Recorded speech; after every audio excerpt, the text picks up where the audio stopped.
Alrighty, welcome into the live desk. My name is Janae Hancock. Today we are going beyond the headlines as the American Cancer Society. They just launched a new study. It's actually called Voices of Black Women. And so basically, this is the largest population study of cancer risk and outcomes in Black women here in the country. And now they are actually looking to women specifically in the Missouri area to help them in their research. So right now, I am joined by Dr. Alpa Patel, the co-principal investigator of the study. Dr. Patel, thank you so much for joining me here at the live desk today. First, before we jump into everything, how's it going? It's going great. Thank you so much for having me. Of course. And, we are going to be talking about this groundbreaking study that you all just launched not too long ago. Why is Voices of Black Women, why is it so significant, especially in this day and age? Historically, we've learned a lot about from general population studies, but we know that there's so much that is unique to the lived experiences of Black women that has really gone unstudied or understudied. So it felt really important for us to intentionally build a study where we could deeply look into those lived experiences of Black women to understand what's driving a lot of the cancer inequities that we see in the population.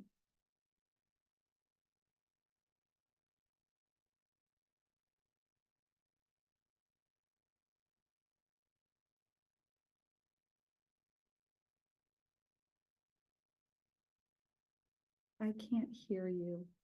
Oh, here we are. Can you hear me now? I can hear you now. Awesome. We're just So dealing with some technical difficulties over here. So, like I was saying, I know that we have, made strides as far as cancer is concerned, but still, Black women specifically, they have the highest death rate and the shortest survival rate as well. But do you have the statistics to kind of back it up, the latest statistics? yeah, so we are seeing overall a tremendous progress. Overall, the cancer death rates for all populations are overall declining, which is something definitely to celebrate. But what we're seeing is that while Black women overall are about 8% less likely to hear the words "you have cancer," if they do hear the words "you have cancer," they're actually 12% more likely than white women to die of that cancer diagnosis. And as you mentioned, even if diagnosed, some of the shortest survival and some of the highest death rates for most types of cancer compared to other racial ethnic populations. All right, I want to make sure you can hear me here. All of the audio is still good. Okay, perfect. Before we move forward, what factors actually influence the cancer disparities? So that's a lot of what we're going to understand through Voices of Black Women. We know that, of course, access to quality care is really important. And when I say care, that means access to factors that are related to prevention, detection, treatment of cancer. So we know that access is really important, but there's so much other stuff that can influence whether or not someone gets cancer that we really need to understand. And some of those drivers of cancer risk and poor outcomes for Black women may be really different. And so, what is the main goal here? Are you all trying to improve care for generations to come, or what are you all hoping to do here?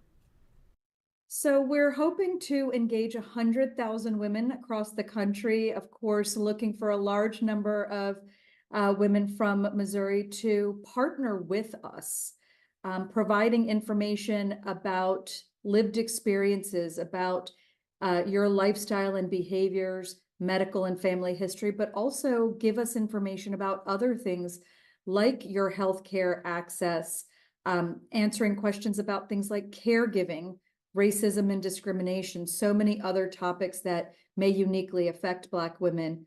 And after you initially enroll, every 6 months or so, we'll send a follow-up survey and we'll update that information. And using all of this information, we can learn about how to improve the health of future generations of Black women. And curious, why are you all prioritizing recruitment specifically in Missouri? I know you're focusing on some other states as well, but why did you all choose our state? There are a couple different reasons why Missouri was high on our priority list. And that is one, because of the population itself. So our 20 states where we will be enrolling represent about 90% of the US Black population. And also, there are a lot of documented disparities as it relates to breast cancer and many other cancers in Missouri. And so, if we don't have women from Missouri in the study, it's hard for us to understand some of those environmental or other factors that may influence risk for women in Missouri.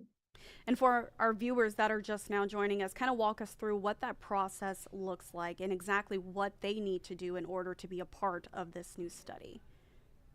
So, Black women who are between the ages of 25 and 55 and have never been diagnosed with cancer are eligible to participate as long as they live in one of our enrollment states, which of course includes Missouri. You simply have to go to voices.cancer.org. Everything you need is right there. This is entirely online, self-paced. You'll give us consent to enroll you into the study, and then you'll provide information by completing a lifestyle and health survey. And then every 6 months after that, we'll send you a survey to update information or potentially ask about new topics. And we'll go on this journey together for the next 30 years and learning a lot over those 30 years about how to reduce the burden of cancer and other health outcomes for Black women. Yeah, I was going to ask how long will it take to kind of collect all of those surveys? But Dr. Patel, this is such a huge issue. And I think, we have been focusing just the past few months. We lost a former Chiefs cheerleader to.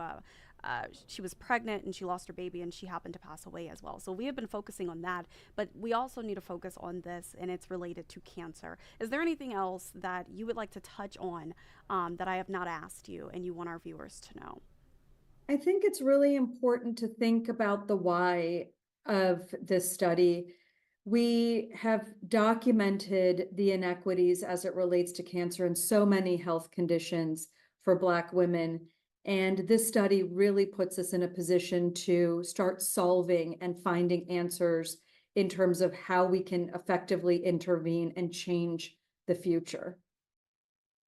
Dr. Patel, I want to thank you so much for joining me here at the live desk. And for our viewers, we will have all of the information as far as how you can join in on this study on our website, kctv5.com. And we'll dive more into this story throughout the day during our newscast as well. So make sure to tune in starting at 4:30 at least. Dr. Patel, thank you so much for joining me. I am going to leave our viewers with a look over Kansas City, over the Country Club Plaza. It's very gloomy out there, but be sure to tune in to our noon newscast coming up here in a few minutes.